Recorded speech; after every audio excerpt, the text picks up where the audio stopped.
함께 나눌 본문이 하나님의 삼위일체에 대해서 반대하는 이단들에 대해서 이제 하나하나 반박을 하는데,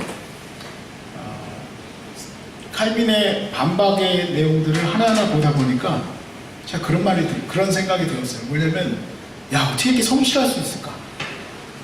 하나하나 어떻게 다 반박할 생각을 할까 하는 생각을 했어요. 그 당시 있었던 이단들에 대해서 저는 이단들 연구하기도 싫거든요. 솔직히 연구해봐야 헛소리 하고 있는 거 내가 알아봐서 뭐 하겠나. 내 공부하기도 바쁜데.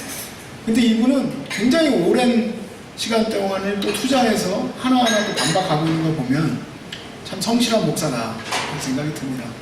그래서 우리도 좀 그런 마음을 가졌으면 좋겠다. 성경 공부를 하면서 그런 생각을 하고 오늘 시작을 해보겠습니다. 오늘 21번, 하나님의 본질에 관한 논의는 오직 성경만을 근거로 해야겠다. 이제 시작을, 그럼 이단들을 어떻게 반박할 것인가? 성경만 갖고 얘기해야 되겠다. 왜냐면은 하나님을 탐구하려고 했을 때 이단들은 여러 가지 논조, 논의 이런 것들을 자기들이 갖고 있는 근거를 가지고 얘기를 하거든요. 근데 그 사람들의 근거를 가지고 얘기를 하기 시작하면은 결국은 뭐냐면 만나지 못하는 계속된 기찻길하고 똑같아요. 나는 내 논조를 가지고 얘기를 하는 거고 그 사람들 논조를 가지고 얘기하는 거기 때문에 결국엔 만날 수가 없는 거예요. 여러분들 지금 잠깐 얘기했지만 그 사람하고 대화가 됩니까? 안 되죠. 이단들 나름대로의 또 논지를 갖고 얘기를 한단 말이에요. 그러니까 결국에는 합의점을 찾으려면은 성경만 갖고 얘기하자는 거예요. 성경이 뭐라고 얘기하느냐. 그래서 성경을 근거로 해야겠다.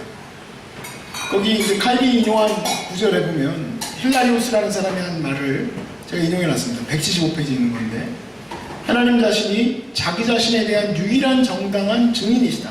하나님만이 자기가 증인이세요. 그래서 또 하나님 자신을 통하지 않고서는 그를 알 수가 없는 분이시기 때문이다. 그랬습니다. 자, 그래서 22번째, 삼위일체를 공격하는 세르베투스의 이단적 사설.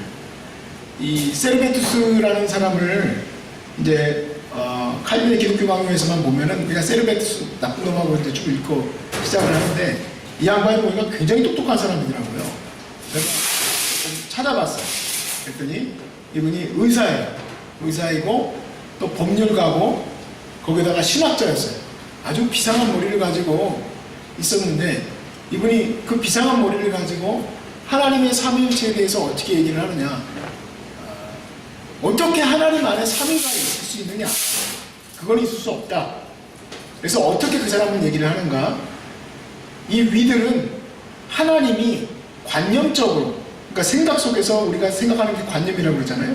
그런 관념적으로 외형적으로 드러난 것이다.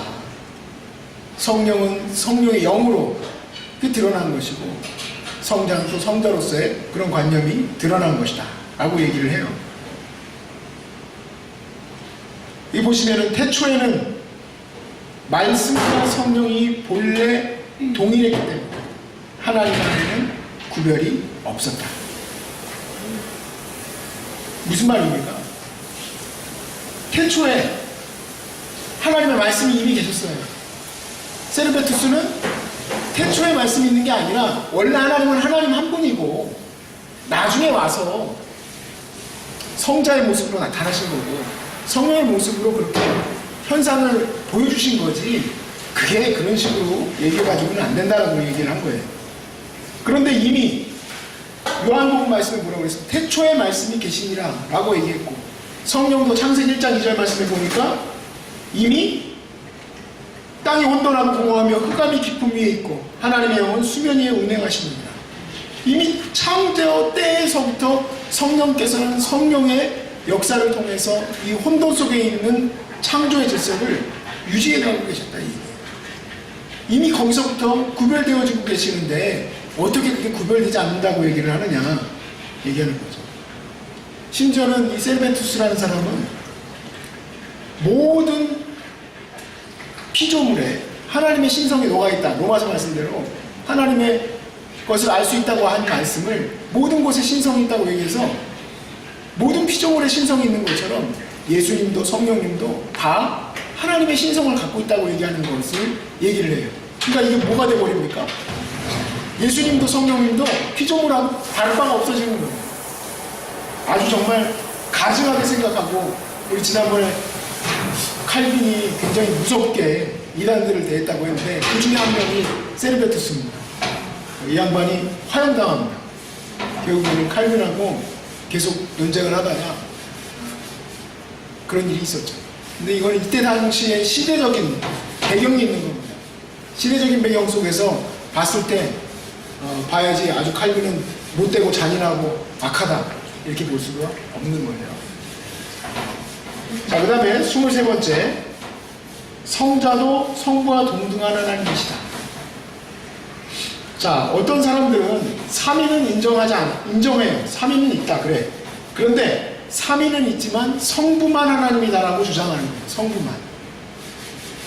성자와 성령께는 신성을 성부께서 부여하신 거다, 이렇게 얘기를 하는 겁니다. 이해가 가십니까? 그러니까 신성을 수여해 주신 거예요. 이 사람들이 얘기하는 거는. 그래서 이걸 본질 수여자라고 이렇게 단어를 씁니다. 본질 수여자. 그래서 하나님의 신성의 본질을 성령에게 또 성자에게 부여해 주신 것이다 라고 얘기한다는 겁니다. 그런데 분명하게 성령은 뭐라고 얘기하시는가? 예수 그리스도가 바로 하나님이라고 얘기하는 거예요.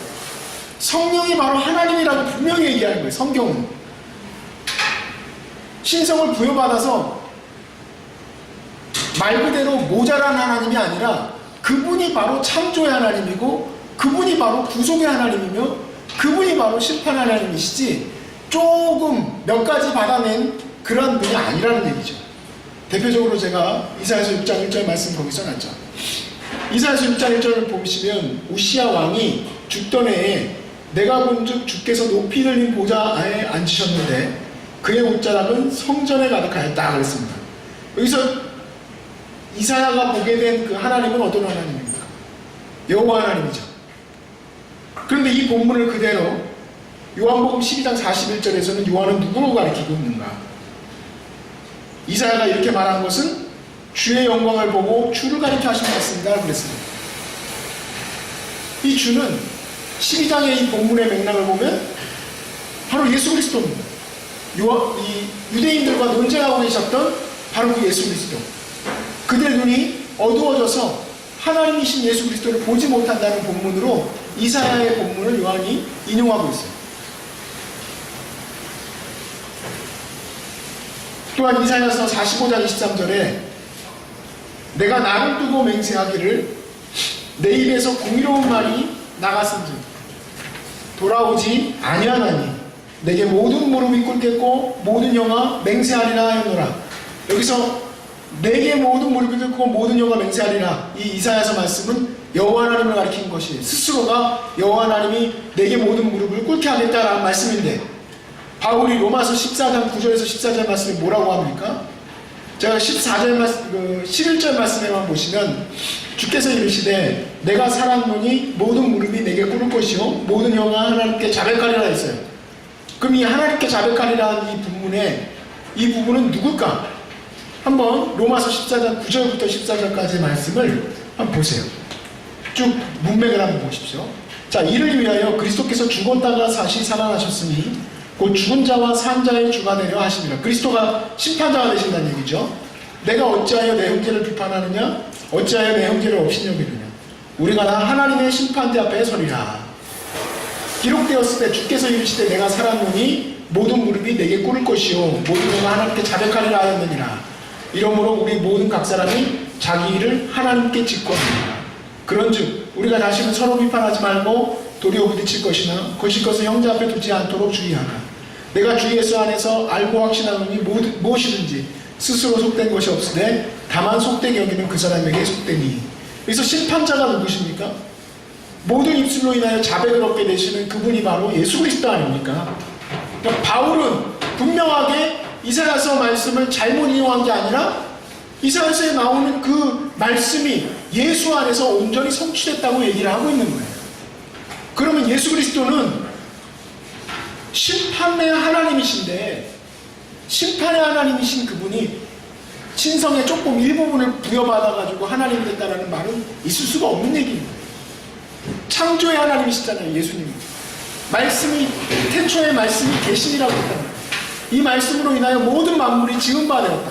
그러면 이 모든 만물이 예수님에 의해서 지은 바 되었는데 어떻게 그 창조주 하나님을 신성을 부여받은 그러한 모자란 하나님으로 얘기할 수 있겠느냐, 이 얘기죠. 자, 한 번 더 보겠습니다. 시편 102편 2절에서 25절에서 26절 말씀에 주께서 옛적에 땅의 기초를 놓으셨사오며 하늘도 주의 손으로 지으신 바니이다. 천지는 없어지려니와 주는 영존하시겠고 그것들은 다 옷같이 낡으리니 의복같이 바꾸시려면 바뀌려니와. 여기서 주께서 옛적에 땅의 기초를 놓으셨다 그랬죠. 하나님이 땅의 기초를 놓으신 분이에요. 태초에 만물을 지으신 분이에요. 그런데 히브리서 1장 8절에서 10절 말씀에 아들에 관하여는 하나님의 주의 보좌는 영영하며 주의 나라의 귀는 공평한 귀니이다. 주께서 의를 사랑하시고 불법을 미워하셨으니 그러므로 하나님 곧 주의 하나님이 즐거움의 기름을 주께 부어 주를 동료들보다 뛰어나게 하셨도다 하였고 10절 같이 읽겠습니다. 또 주여 태초에 주께서 땅의 기초를 두셨으며 하늘도 주의 손으로 지으신 바라. 또 주여 태초에 주께서 땅의 기초를 두셨으며 하늘도 주의 손으로 지으신 바니이다. 아멘. 자, 여기 누구에 대해서 얘기하는 겁니까? 이 주가 누굽니까? 바로 아들 예수 그리스도이십니다. 아들 예수 그리스도를 향해서 또 주여 태초에 주께서 땅의 기초를 두셨으며 그랬어요.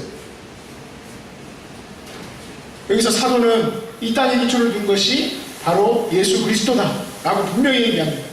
97장 7절에 조각한 신상을 섬기며 허무한 것으로 자랑하는 자는 다 소치를 당할 것이라. 너희 신들아 여호와께 경배할지어다. 여러분 누구에게만 경배해야 됩니까? 여호와께만 경배해야 되죠. 근데 이 여호와께만 경배하는 이거를 히브리서 1장 6절에 누구에게 얘기하느냐? 또 그가 만화들을 이끌어 세상에 다시 들어오게 하실 때에 하나님의 모든 천사들은 그에게 경배할지어다 말씀하시네. 어떻게? 하나님이 받으셔야 될 경배를 예수에게 받게 합니까? 모자란 하나님에게? 있을 수가 없는 얘기예요. 예수님은 온 만물과 또 영적인 세계와 모든 곳에 만물에게 경배를 받으실 바로 하나님이세요. 하나님. 또 뿐만 아니라 성부에게서 신성을 성자가 받았다면은 그러면 예수 안에는 성령이 없겠죠. 왜냐면 성부에게서 성자가 신성을 부여받았잖아요. 그러면 각각 다른 존재 아닙니까? 분리된 거 아닙니까? 그러면 성령님도 신성을 부여받은 게 되면은 어떻게 성령님이 예수의 영이 되겠습니까? 근데 바울이 뭐라고 합니까? 우리가 로마서 말씀을 보니까 예수의 영이라 부르잖아요. 성령을. 성령은 예수의 영이에요. 그러니까 아버지로부터도 나오고 아들로부터도 나온다는 말씀이 전혀 성립이 안 되는 겁니다. 자, 24번째, 하나님이란 이름은 성부만을 지칭하는 것이 아니다. 성부만 하나님이다라고 자꾸 지칭하고 싶어요, 이단들은. 성부만.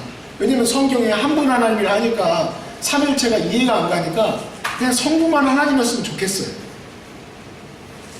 그래서 우리는 왜 성자는 하나님이 되시고 성부는 하나님이 되시고 성령은 하나님이 되시느냐 라고 얘기하냐고 물어보는 거예요.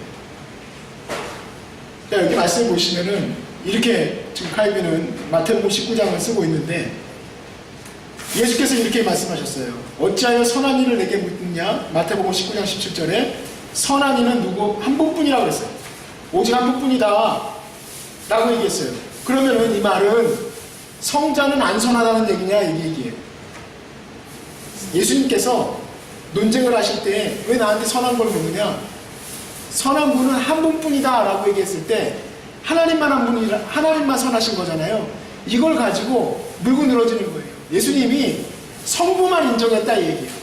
근데 오히려 돌려서 이 말씀을 가지고 얘기하는 거예요. 그러면 예수님은 선하지 않다는 얘기예요. 그럼 예수님은 온전한 신성과 온전한 선함을 가지고 계시지 않다는 얘기냐? 아니라는 얘기. 그걸 부인하시는 게 아니에요. 또한 동일한 선상에서 사도 바울이 하나님에 대해서 얘기한 부분을 보세요. 디모데전서 1장 17절에 하나님이 어떤 분인가? 영원하신 왕, 곧 썩지 아니하시는 분. 또 로마서 16장 27절에 지혜로우신 하나님, 로마서 3장 4절에 참되신 하나님 라고 얘기했어요. 그러면 예수님은 하나님을 묻힐 수 없으니까 참되시지도 않고 지혜로우시지도 않고, 왜냐면 한 분만, 하나님만 그렇다니까. 그럼 하나님은, 예수님은 참되지도 않고 지혜롭지도 않고 선하지도 않다는 얘기냐? 안 된다는 얘기죠. 왜냐면 주님은 선하신 분이라고 분명히 성경이 얘기하기 때문에. 예수님은 지혜로우신 분이고 예수님이 바로 진리이시기 때문에 그렇게 얘기할 수가 없는 거예요. 다 어폐가 생기죠. 그리고 예배를 하나님에게만 드려야 되잖아요. 근데 빌립보서 2장 10절에 뭐라고 얘기합니까? 같이 읽어보세요. 시작. 하늘에 있는 자들과 땅에 있는 자들과 땅 아래에 있는 자들로 모든 무릎을 예수의 이름에 꿇게 하셨다 그랬어요. 성부만 하나님이면 어떻게 예수 앞에 무릎을 꿇고 예배하게 만드냐 이 얘기예요. 그러므로 빌립보서 2장 6절에서 7절 말씀에 그런 근본, 하나님의 본질, 본체시나 하나님과 동등됨을 취할 것을 여기지 아니하시고 오히려 자기를 비워 종의 형체를 가지사 사람들과 같이 되셨다. 하나님의 동등한 본질이십니다. 그렇기 때문에 예수님은 여호와라 불리우는 분이십니다. 성령님도 하나님이라 불리는 분이십니다. 우리는 분명히 성부에게는 모든 신성의 근본이 있다 하지만 그리스도는 영원전부터 아들이신 거예요. 영원전부터 나시는 거예요. 성령은 영원전부터 나오시는 거예요.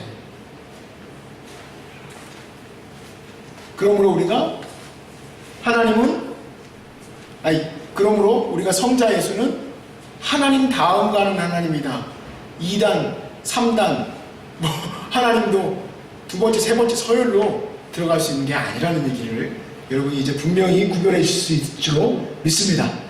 네. 얼마나 좋습니까? 우리가 이렇게 공부함으로써 이제는 어느 정도 구별이 가는데 여기다 이제 반대 이야기들을 또 들어가면서 더 분명해질 수 있을 줄로 믿습니다.